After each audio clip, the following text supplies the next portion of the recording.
Hello, we're the Rodgers, and we do ministry in South Korea with Word of Life. I'm Elsbeth. And I'm Jeremy, and we have 5 kids. There's Laurelyn and Paul, Estelle, May, and then Danny, or his Korean name is Lee Sojun. We're so excited to move to Jeju.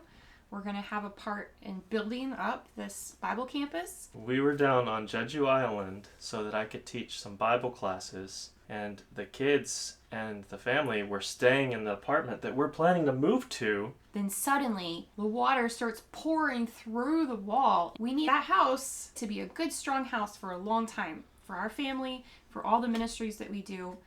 And you guys are going to be part of making it a good, strong house. The Bible says that the truth is like the water of life, right? So we want to take that water of life and we want to pour it into people's hearts. But we don't want actual water coming through our walls. No.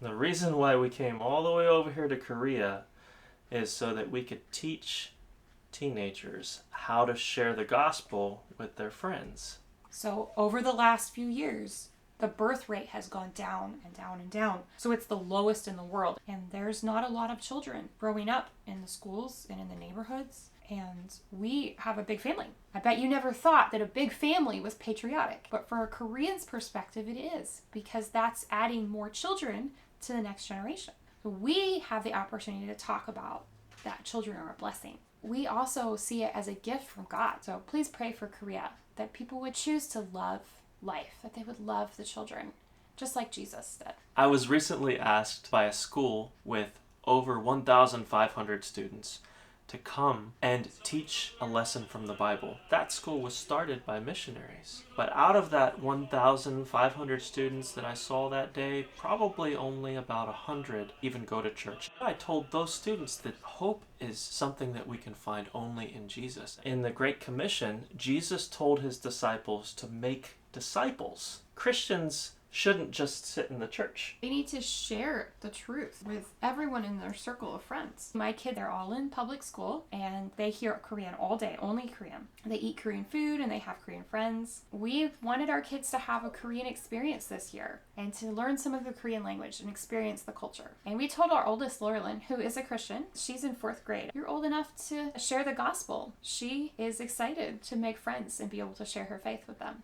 The first time that I shared the gospel, I was in 1st grade. So I know that no matter how old you are, if you believe in Jesus, you can share the good news of the gospel too. Thank you for praying for us and our ministry in Korea, and we'll be praying for you as you share the gospel with your friends. Thank you so much. Thank you.